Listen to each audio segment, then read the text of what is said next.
أعوذ بالله السميع العليم من الشيطان الرجيم. بسم الله الرحمن الرحيم.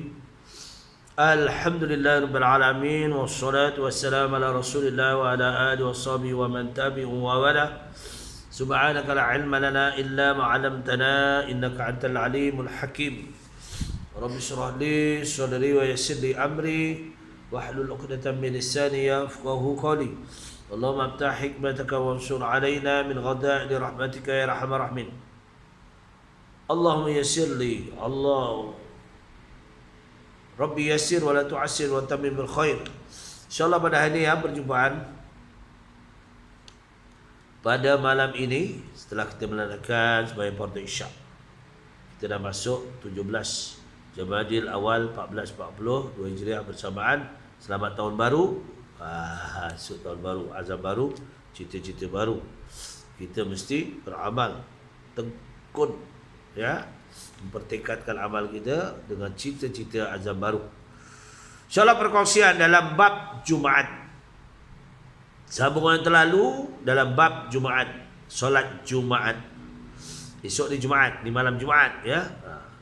Jangan didalui atau disertai oleh takbiratul ihram bagi sembahyang Jumaat yang lain dalam tempat kawasan yang sama. Kata yang sama. Jadi kalau ada sebab-sebab yang membolehkan, sebab-sebab yang tidak membolehkan. Apa yang dimaksudkan? Ya, dimaksudkan dengan jangan didahului atau disertai oleh takbiratul ihram itu bagi sembahyang Jumaat yang lain daripada tempat kawasan tersebut. Ya. Sembahyang Jumaat jawabnya. Sembahyang Jumaat hendaklah diadakan satu saja bagi satu-satu kawasan. Tidak harus diadakan 2 atau 3 solat Jumaat dalam satu kawasan itu, kecuali ni. Jadi jangan dengarkan habis. Kecuali kerana sebab-sebab tertentu saja. Jika diadakan sembahyang Jumaat, ya, berbilang-bilang dalam satu kawasan dengan tidak ada sebab-sebab tertentu, maka sembahyang Jumaat sembahyang Jumaat yang imamnya dahulu mengangkat takbiratul ihram itu saja yang sah. Ya, yang sah. Manakala sembahyang Jumaat yang lain yang imamnya takbiratul kemudian, maka tidak sah.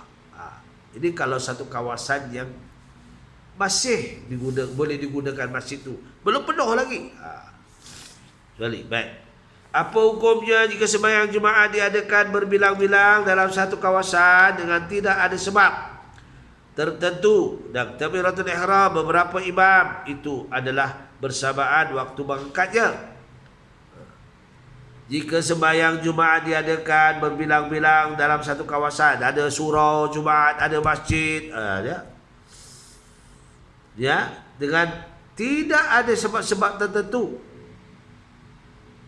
dan takbiratul ihram beberapa imam itu adalah bersamaan waktu mengangkatnya, atau syak pada menentukan siapa dahulu dan siapa-siapa yang bersamaan itu, maka tidak sah solat Jumaat sekaliannya.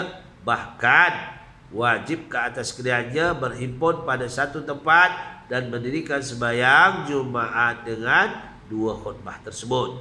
Ini jika waktu zuhur masih ada atau luas lagi. Dalam pada itu adalah sunat diiringi sembahyang Jumaat itu dengan sembahyang zuhur pada masalah syak tadi.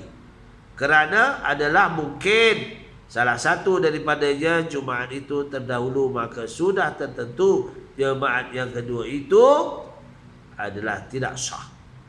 Dan jika waktu zuhur sudah sempit, maka wajib ke atasnya sekalian sembahyang zuhur sahaja. Jumaat tak payah. Dia berlakulah sekarang ni dalam PKP. Ada masjid yang boleh dibenarkan sembahyang, ya, jamaahnya ada 20 seorang saja, 20 orang. Maka demikian, dia berlakulah zaman dulu-dulu. Saya ingat dalam 70-an, 60-an ketika dulu, masjid dibenarkan untuk solat Jumaat seladi pohon. Dibenarkan oleh Jabatan Mufti misalnya. Ataupun Jabatan Agama misalnya membenarkan. Ya.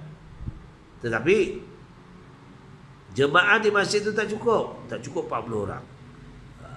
Syak takut, dikhawatiri. Ataupun ada 40 orang tapi banyak orang berdatang, orang singgah, highway lah misalnya. Syak rasa macam bukan orang mustautin yang ada misalnya. Yang biasanya tak ramai, tiba-tiba ramai sebegini. Maka kalau kita tengok syak, bolehlah kita habis solat Jumaat, cukup rukunnya, khutbahnya, ya. Khutbah pertama, khutbah kedua, lepas tu solat Jumaat seperti biasa. Kemudian habis salam, kita kena segera bangun, mendirikan sembahyang zuhur 4 rakaat sebagai membolehkan sah sembahyang tersebut. Ini berlaku, ya. Ada satu tempat berlaku dulu-dulu lah, di Selangor, di Perak. Jemaah tak ramai, tapi sebab ingin ada surau boleh solat Jumaat, maka memohon. Bila memohon dibenarkan. Jangan kita salahkan, pula kita jangan katakan sembahyang itu bila diluluskan, sembahyang Jumaat itu kita tunaikan. Kalau 20 orang aja, pada 15 orang, tak boleh. Ketika itu tuan-tuan guru, yang mengajar di pondok-pondok, Pak Kiai dia kata kita kena manfaat, iaitu habis sembahyang Jumaat, ya, untuk supaya Jumaat ini diterima. Syaratnya adalah kita sembahyang fardu zuhur 4 rakaat berjamaah, ya. Kecuali darurah betul. Itu tak boleh. Darurah memang tak boleh lah. Seperti jerebu yang sangat kuat membahayakan. Ya, sekarang PKP ni kita boleh solat Jumaat ikut SOP. Ya. Jadi kadang-kadang banyak orang tak ikut SOP. Itu yang jadi jangkitan terlalu banyak, degil. Ya tak? Pergi pasar raya tak ikut SOP. Payah kadang-kadang pasar raya. Saya pun nak pergi pasar raya kadang-kadang takut juga. Ya. Kita kena ikhtiar, ya. Manusia ni kena ikhtiar.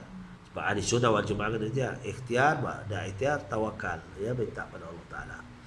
Jadi kalau kita ada ikut SOP. Kadang-kadang kita nak bayar di kesel tu, Allah berebut-rebut nak cepat. Ya tak? Tak tahulah apa sebabnya. Ya. Ni kalau di pasar raya. Tapi kalau di masjid, di surau, semua ikut SOP. Betul. Ya. Ada satu surau saya pergi tu, tiba-tiba lebih dengan saya datang tu. Seorang tu sanggup dia keluar. Sanggup keluar. Ya, sebab saya tu nak sembahyang. Dia sanggup keluar. 3 orang saja. Itulah. Sampai gitu dia punya, ya, ketaatan dia. Tak apa, itu benda yang taat. Baik. Apa hukum mengetahui Jumaat yang terdahulu dan yang terkemudian? Adalah wajib diketahui mana satu Jumaat yang terdahulu imamnya mengangkat takbiratul ihram dan tidak harus ia dilupakan supaya dapat ditentukan bahawa solat Jumaat yang terdahulu itu adalah sah dan Jumaat yang terkemudian itu adalah batal.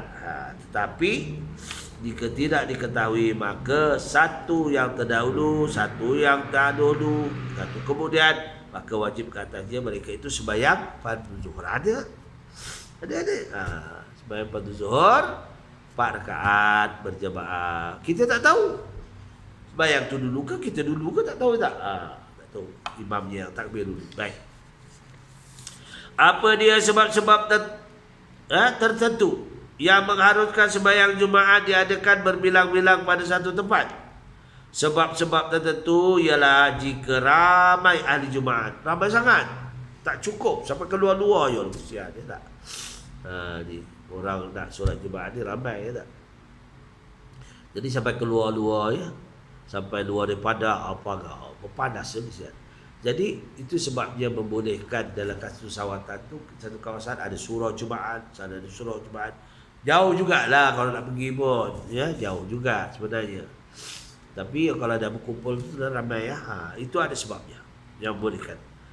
Ya, sebab tertentu itu ialah jika ramai ahli Jumaat pada tempat sembahyang Jumaat tersebut yang didirikan itu adalah menjadi kesukaran bagi mereka untuk melaksanakan berhimpun kerana ramai sangat, ya. Teman-teman sekarang ikut SOP, jarak jauh, ya. Pada satu tempat saja kerana sempit ataupun sebagainya adalah harus diadakan berbilang-bilang sembahyang Jumaat pada satu kawasan itu kerana hajat. Dan hukumnya sah sembahyang Jumaat itu. Hukum sah. Mahu pun yang tertentu. Hendaklah Jumaat itu didirikan berjemaah. Apa yang dimaksudkan hendaklah didirikan solat Jumaat itu berjemaah? Sembahyang Jumaat itu hendaklah didirikan secara berjemaah, tak boleh sorang-sorang. Dan keadaan berjemaah itu pula mulai dari rakaat yang pertama hinggalah rakaat yang terakhir, ya, iaitu rakaat pertama hingga akhir. Maknanya berdua dengan khutbahnya, khatib baca khutbah pertama, khutbah kedua, berkekalan berjemaah itu hingga selesai sujud yang kedua pada rakaat pertama. Dan jika sekiranya makmum muparakah daripada imam sesudah selesai sujud yang kedua pada rakaat pertama itu, maka sah. Kalau dia muparakah pada rakaat pertama, tak sah. Ni ya. Maka sah sembahyang Jumaat. Apa hukumnya jika sembahyang Jumaat itu didirikan secara berseorangan? Tidak sah, tak boleh. Sembahyang seorang-seorang. Itu seorang dia. Sembahyang kena berjemaah. Hendaklah jamaah itu tidak kurang dari 40 orang ahli Jumaat yang bermustautin. Ya. Apa yang dimaksudkan hendaklah jemaat itu tidak kurang daripada 40 orang ahli Jumaat yang bermustautin? Apa dimaksudkan? Sembahyang Jumaat itu hendaklah didirikan secara berjamaah. Bilangan jamaah itu hendaklah tidak kurang daripada 40 orang ahli Jumaat yang bermustautin. Dan keadaan bilangan 40 itu hendaklah mulai dari rakaat pertama. Rakaat pertama sembahyang Jumaat, ya. Rakaat pertama. Dan disyaratkan juga supaya tiap-tiap orang ahli Jumaat itu bermustautin. Yang 40 orang itu sah sembahyangnya. Didirikannya sendiri tidak sah. Dan bahawa tiap-tiap orang yang daripada mereka itu sah keadaannya, ya, menjadi imam bagi kampung tersebut. Apa syarat-syarat orang mustautin itu? Syarat-syarat orang mustautin itu, pertama lelaki bukan perempuan. Pertama lelaki, perempuan taklah. Yang kedua berakal. Syaratnya berakal, bukan orang gila. Ya. Yang ketiga balik, bukan yang belum balik, mumayyiz. Yang keempat berdahika, bukannya hamba. Syarat. Yang kelima, ya, sah sembahyang bagi diri sendiri. Adakah imam itu boleh dimasukkan dalam bilangan 40? Boleh, imam itu termasuklah, ya, imam itu termasuk. Adakah sah sembahyang Jumaat itu imamnya kanak-kanak yang mumayyiz atau orang musafir atau hamba abdi? Ni ada soalan pelik sikit. Adakah sah sembahyang Jumaat jika imamnya itu kanak-kanak mumayyiz atau orang musafir atau hamba abdi? Jawabnya, sah mereka itu menjadi imam Jumaat jika genap bilangan 40 orang ahli Jumaat itu bermustautin selain pada imam tu jemputan. Contohlah, imam bilalnya jemputan. Jemputan. Dia kata dia sampai habis tazkirah dia jemputan. Dia jadi imam, boleh tak? Boleh. Tapi syaratnya jamaahnya yang bermustautin itu ada 40 orang. Ya. Apa lagi yang bolehkan tadi? Boleh sembahyang tak cukup 40 orang, boleh, tapi dengan syarat dengan tambah sembahyang pada zuhur selepas sembahyang Jumaat. Apa hukumnya jika mereka sedang di dalam sembahyang itu, maka tiba-tiba kurang bilangan 40 orang jemaah, seperti ada yang berhadas sebelum ia memberi salam, terbatal berhadas, hendaklah disempurnakan sembahyang itu menjadi sembahyang zuhur oleh bilangan yang tinggal dengan tidak payahlah berniat zuhur. Kemudian sembahyang Jumaat itu telah batal disebabkan oleh bilangan yang tidak cukup. Maknanya habis Assalamualaikum warahmatullahi, Assalamualaikum warahmatullahi, terus bangun sembahyang zuhur, otomatik untuk menampung membolehkan sembahyang jamaah itu sah. Apa hukum jika imam Jumaat itu ternyata berhadas? Jika genap bilangan 40 beserta imam itu, maka tidak sah. Tidak sah. Imam terbatal. Imam kata kedua dia batal, bagi tahu orang belakang. Itu namanya imam, belakang imam namanya badal. Badal ya, ganti. Dalam ilmu tajwid ni badal dia lah. Di dalam sembahyang ganti. Apa hukumnya jika imam tu berhadas? Begitulah tadi. Selain daripada itu, jemaahnya. Jika makmum tahu sedang ia dalam sembahyang, maka wajib ia berniat mufarakah. Tengok imam tu apa? Ada najis di kakinya. Segeralah mufarakah atau menepuk, ya, bertepuk. Di kadang-kadang tepuk tak faham ya. Makmum itulah badal di belakang tu. Tepuk imam tu supaya imam keluar, dia jadi imam. Boleh. Nanti sembahyang lah. Wajib berniat. Kalau dia tidak dia lihat dia tak mau dia begitu, kita berbarakah. Maka batal sembahyangnya. Dan jika ia tahu sesudah selesai sembahyang, maka tidak wajiblah dia mengulang sembahyang. Dia tengok-tengok Assalamualaikum warahmatullahi, Assalamualaikum warahmatullahi, ketika dia berwirid tengah wirid, lah imam tu kok ada najis di kakinya, maka taklah kita suruh sembahyang balik. Ya, sebab dah selesai dah. 2 khutbah sebelum sembahyang Jumaat. Apa yang dimaksudkan dengan 2 khutbah sebelum sembahyang Jumaat? Sebelum didirikan sembahyang Jumaat, maka hendaklah ia didahului oleh khutbah pertama, khutbah kedua, menurut syarat-syaratnya. Jika sembahyang Jumaat itu didirikan dengan tidak didahului akan 2 khutbah, khutbah 1, khutbah 2, maka sembahyang Jumaat tidak sah. Apa hukumnya? Apa yang dimaksudkan dengan khutbah Jumaat?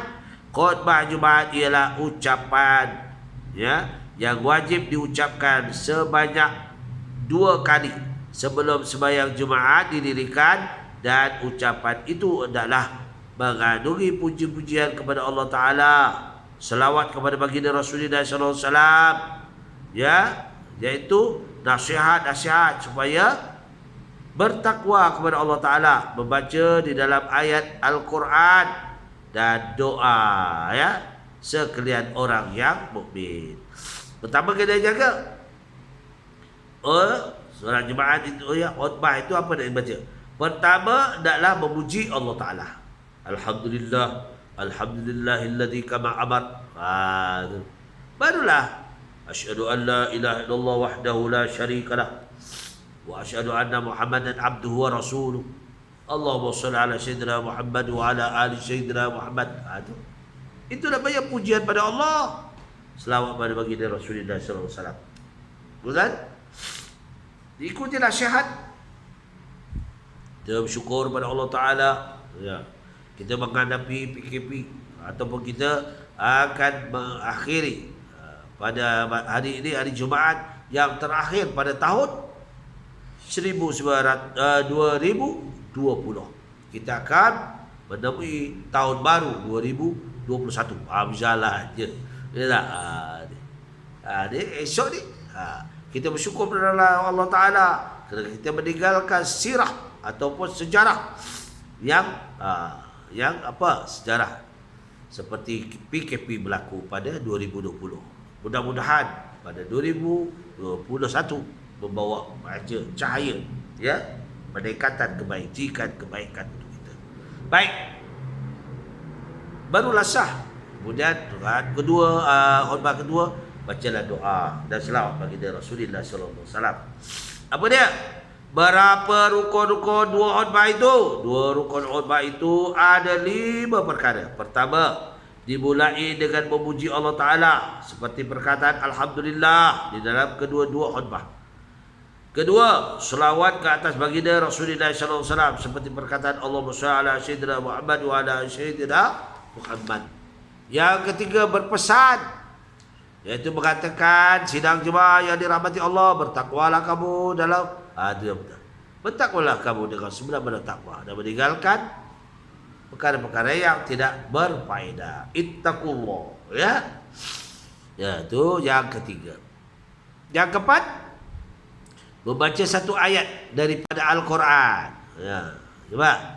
Ya ayyuhallazina amanu taqullaha haqqa tuqatih wa la tamutunna illa wa antum muslimun. Itu biasalah. Nah, ya, itu yang ke yang kelima, doa bagi orang mukmin dalam khutbah kedua seperti perkataan Allahumma fil muslimin wal mu'minin wal mu'minat al ahya' minhum wal amwat, ya, al ahya' minhum wal amwat. Berapa syarat-syarat sah dua khutbah? Syarat-syarat sah didapat dua khutbah itu iaitu apa? 10 perkara. InsyaAllah kita sambung akan datang. Setakat itu perkongsian pada hari ini yang baik pada Allah, mana kekurangan saya mohon maghfirah Allah. Aku di qouli hadza, astaghfirullahaladzim wa lakum wa billahi taufiq wal hidayah. Wassalamualaikum warahmatullahi wabarakatuh.